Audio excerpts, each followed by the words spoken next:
అందరికీ వందనాలు.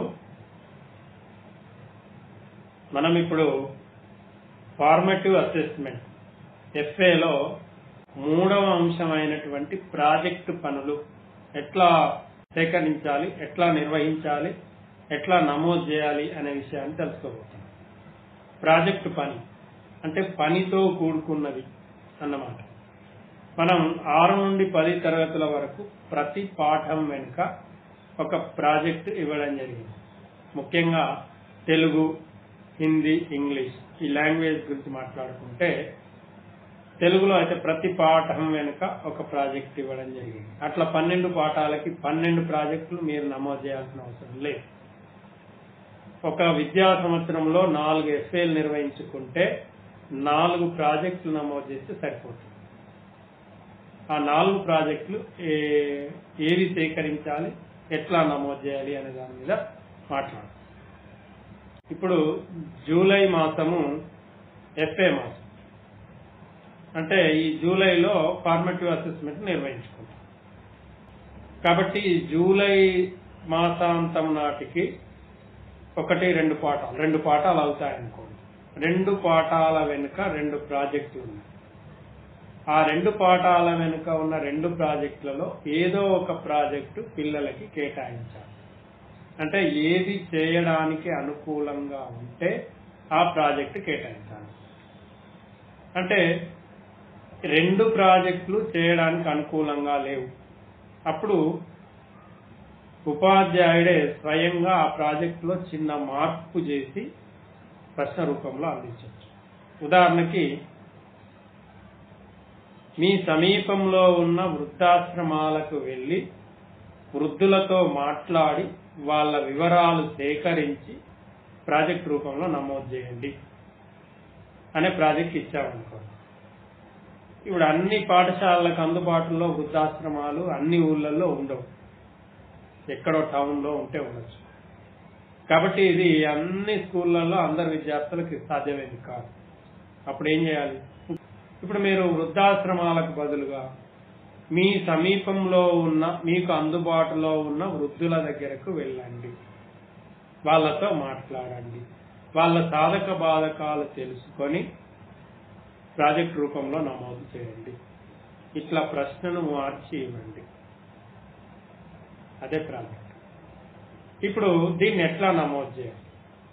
మనం ప్రాజెక్టు విద్యార్థులకు కేటాయిస్తున్నప్పుడే ఆ ప్రాజెక్టు జట్లుగా సేకరించాలా, వ్యక్తిగతంగా సేకరించాలా, సేకరించిన తర్వాత ఎట్లా నమోదు చేయాలి, ఈ సేకరణకు సంబంధించిన సమాచారం అంతా ఎక్కడ లభిస్తుంది, ఏ పద్ధతిలో సేకరించాలి, దాని సోర్సెస్, అన్ని వివరాలు విద్యార్థులకి సంబంధిత ఉపాధ్యాయుడే సమాచారాన్ని స్పష్టంగా తరగతి గదిలో అందించాలి.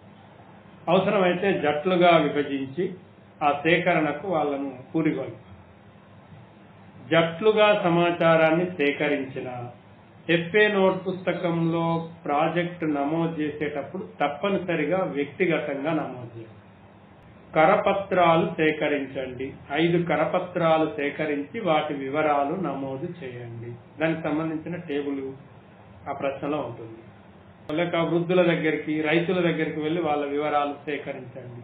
ఏదో ముఖాముఖి ప్రశ్నలతో ఇంటర్వ్యూ చేసేటువంటి ఆ ప్రాజెక్టు కూడా, ఇట్లాంటి ప్రాజెక్టులు ఉన్నప్పుడు పిల్లలు జట్లుగా వెళ్ళినా మళ్ళీ ఆ సమాచార సేకరణ జరిగిన తర్వాత ఎఫ్ఏ నోట్ పుస్తకంలో వ్యక్తిగతంగా నమోదు చేయాల్సి ఉంటుంది.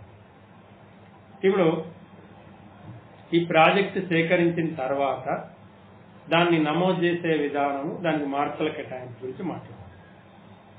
సేకరణ అనంతరం నోట్ పుస్తకంలో ప్రాజెక్టు నివేదిక ఎట్లా రాయాలి? దీనికి కూడా ప్రాథమిక సమాచారం ఉంటుంది. మళ్ళీ రోమన్ 1 ప్రాథమిక సమాచారము.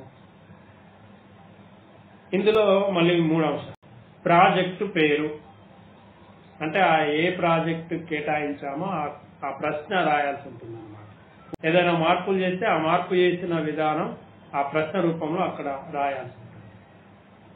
సేకరించిన విధానం, అంటే ఈ ప్రాజెక్టు ఎట్లా సేకరించారు ఆ వివరాలు అక్కడ రాయాలి. అది ఒక పారాగ్రాఫ్ లాగా రాయాలన్నమాట.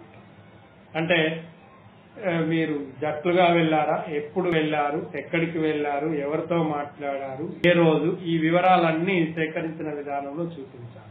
కరపత్రాలు సేకరణ అనుకోండి. 5 కరపత్రాలు సేకరిస్తే ఏ కరపత్రం ఎక్కడ లభించింది, ఏ టైంలో ఎవరెవరు కలిసి వెళ్ళారు, ఎక్కడికి వెళ్ళి సేకరించారు, ఎట్లా నమోదు చేసుకున్నారు అన్న వివరాలు అందులో చెప్పాల్సి ఉంటుంది.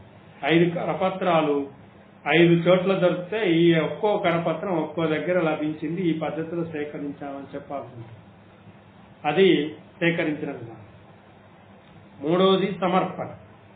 సమర్పణ అంటే ఎవరు ఈ ప్రాజెక్టును సమర్పిస్తున్నారో అతని పేరే, అంటే విద్యార్థి పేరే సమర్పణ దగ్గర ఉంటుంది. విద్యార్థి తరగతి కూడా అక్కడ వేస్తాం. అంటే ప్రాథమిక సమాచారంలో తప్పనిసరిగా ప్రాజెక్టు పేరు, సేకరించిన విధానం, సమర్పణ, తరగతి, ఈ 3-4 అంశాలు ఖచ్చితంగా ఉండాలి. ఇది ప్రాథమిక సమాచారం. తర్వాత ఇప్పుడు రోమన్ 2 నివేదిక. ఈ నివేదిక ఇప్పుడు ఏ ప్రాజెక్ట్ అయితే సేకరించమని పురమాయించామో ఆ సేకరించిన సమాచారాన్ని మొత్తం ఈ నివేదిక రూపంలో ఇక్కడ రాయాల్సి ఉంటుంది, అక్కడ నమోదు చేయాల్సి ఉంటుంది. దీని తర్వాత ఈ నివేదిక తర్వాత రోమన్ 3 నేర్చుకున్న అంశాలు. దీనికి బ్రాకెట్లో ప్రయోజనం అని కూడా పెట్టాలి. నేర్చుకున్న అంశాలు అంటే ఆ ప్రాజెక్టు ద్వారా విద్యార్థి ఏదో ఒక ప్రయోజనం పొంది ఉంటాడు, అంటే ఏదో ఒక సమాచారం నేర్చుకొని ఉంటాడు, ఏదో ఒక కొత్త విషయాలని నేర్చుకొని ఉంటాడు. ఆ నేర్చుకున్న అంశాలని అక్కడ పొందుపరచాలి విద్యార్థి. అంటే ప్రతి ప్రాజెక్టుకి ప్రయోజనం ఉంటుందా అంటే ఉంటుంది. అసలు ప్రాజెక్ట్ అంటేనే పని అనుభవం. ఇంట్లో కూర్చుండి ఒక దగ్గర కూర్చుండి ఎవరిదో చూసో లేదంటే ఇక్కడ కూర్చుండి ఊహించి ఆలోచించి రాసేది కాదు. ప్రాజెక్ట్ అంటే విభిన్న లక్ష్యాలతో కూడుకున్న సమాహారం, అనేక లక్ష్యాల సమాహారం ప్రాజెక్ట్. అంటే ఎన్నో లక్ష్యాలను దృష్టిలో ఉంచుకొని ప్రాజెక్టు పని చేయడం ఉంటుందని. ప్రాజెక్ట్ ద్వారా అందుకని ఖచ్చితంగా ప్రయోజనాలు ఉంటాయి. తను బయటకు వెళ్లి పెద్దలతో మాట్లాడడం, వాళ్ళ దగ్గర ఉన్నటువంటి సమాచారాన్ని వినడం, వాళ్ళ సాధక బాధకాలు తెలుసుకోవడం, ఇవన్నీ ప్రయోజనం కిందకే వస్తాయి. ఇంతకుముందు ఎప్పుడు బయటకు వెళ్ళినటువంటి విద్యార్థులు నోటు పుస్తకం పట్టుకొని పెద్దలతో మాట్లాడి వాళ్ళ దగ్గర వివరాలు విని వాళ్ళతో మాట్లాడి వాళ్ళ వివరాలు సేకరించి నమోదు చేసి ఇదంతా ప్రయోజనం కిందకే వస్తుంది. శతక పద్యాలు సేకరించమన్నామనుకోండి, ఎలాంటి శతక కవులు ఉన్నారు, వాళ్ళు రాసిన శతకాలేంటి, వాళ్ళ శతకాల్లోని పద్యాలు ఎంత ఆణిముత్యాలు లాంటి పద్యాలు ఉన్నాయి అనే అనేక విషయాలు మనకు తెలుస్తాయి. అది ప్రయోజనం కిందకు వస్తుంది.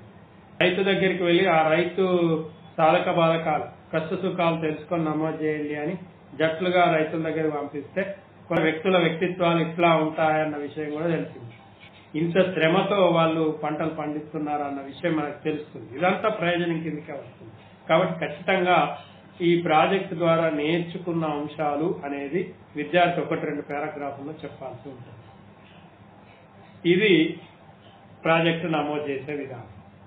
3 పేజీలకు మించకుండా, 1 పేజీకి తగ్గకుండా ఈ ప్రాజెక్టు నమోదు జరగాలి. పుస్తక సమీక్ష అయినా ప్రాజెక్ట్ అయినా మరీ పేజీలకు పేజీలు నింపాల్సినటువంటి అవసరం లేదు. 3 పేజీలు మ్యాక్సిమం. దీనిలో విద్యార్థి యొక్క నైపుణ్యం అంతా కనిపించాలన్నమాట. అవసరం ఉన్నదానికి బొమ్మలు సేకరించాల్సిన అవసరం ఉంటే సేకరించి పెట్టాల్సి ఉంటుంది. ఎంత అద్భుతమైన బొమ్మలు సేకరించాడు, ఎట్లా అతికించాడు, దాని డిజైనింగ్ ఎట్లా చేశాడు, దాన్ని ఎట్లా తీర్చిదిద్దాడు, అంటే ఇది పని అనుభవంతో కూడుకున్నది కాబట్టి విద్యార్థి యొక్క పనితనం ప్రాజెక్ట్ లో కనిపించాలి. మనం మార్కులు కేటాయించేటప్పుడు విద్యార్థి ప్రాజెక్టును ఎంత అద్భుతంగా తీర్చిదిద్దాడు, దాని మీద ఎంత దృష్టి పెట్టాడు, ఎంత శ్రద్ధ తీసుకున్నాడు అన్నది కూడా ప్రధానం. ఇది పుస్తక సమీక్షకు అవసరం లేదు. పుస్తక సమీక్షలో సమాచారం, అభిప్రాయము ఉంటే సరిపోతుంది. ప్రాజెక్ట్ అనేది పనితో కూడుకున్నది కాబట్టి ఆ పని నైపుణ్యం, పనితనం మనకు అందులో కనిపించాల్సి ఉంటుంది. కాబట్టి ఆ పనితనాన్ని కూడా దృష్టిలో పెట్టుకుని మార్కులు కేటాయింపు. కాబట్టి మార్కుల కేటాయింపు ఇప్పుడు ఎట్లా చేయాలో చూద్దాం. దీంట్లో కూడా మళ్ళీ ప్రాథమిక సమాచారానికి 1 మార్కు, నివేదికకి 3 మార్కులు, అట్లాగే నేర్చుకున్న అంశాలకి 1 మార్కు, మొత్తంగా 5 మార్కులు. అంటే ప్రాథమిక సమాచారానికి 1 మార్కు, నివేదికకి 3 మార్కులు, నేర్చుకున్న అంశాలకి 1 మార్కు, మొత్తంగా 5 మార్కులు. ఈ 10 మార్కులకు వేసుకుంటే మళ్ళీ రెట్టించి వేసుకోవాలి. ఇది కూడా అవసరం లేని విషయమే. మనం 5 మార్కులకే నమోదు చేస్తాము. 10 వేసి మళ్ళీ 2తో భాగించి మళ్ళీ 5కి వేయడం, ఇదంతా రిస్క్ ఎందుకు? డైరెక్ట్ గా 5 మార్కులకు వేసుకుంటే సరిపోతుంది. ఈ నియమాలు ఉన్నాయా లేదా చూస్తే చాలు. విద్యార్థి ఈ లక్షణాలని అక్షర దోషాలు లేకుండా ఈ లక్షణాలకు అనుగుణంగా రాస్తే పూర్తి మార్కులు వేయచ్చు. ఇందులో ఎక్కడ ఏ దోషాలున్నా, ఏది విస్మరించినా ఆ స్థాయిలో మార్కులు పోతా ఉంటుందన్నమాట. ఇది ఉపాధ్యాయులు కానీ విద్యార్థులు కానీ గమనించాల్సినటువంటి అంశం. ఇప్పుడు అందరూ గుర్తుంచుకోవాల్సింది ఏంటంటే, బాగా పేజీలకు పేజీలు నింపడం వల్ల ఎలాంటి ప్రయోజనం లేదు. 3 మాక్సిమం అనుకున్నాం, మనం మాడ్యూల్లో స్పష్టంగా పేర్కొన్నాం. 4 పేజీల వరకు ఉండొచ్చు, అంతకంటే మించి రాయడం వల్ల ఎలాంటి ప్రయోజనం లేదు. కాబట్టి విద్యార్థులు అవసరమైన మేరకు బొమ్మలు అవసరం ఉంటేనే పెట్టండి, చిత్రాలతో పని లేకుంటే పెట్టాల్సిన అవసరం లేదు. దానికి అనుగుణమైనటువంటి నమోదు మాత్రం ఖచ్చితంగా విద్యార్థులు చేయాల్సింది. ధన్యవాదాలు.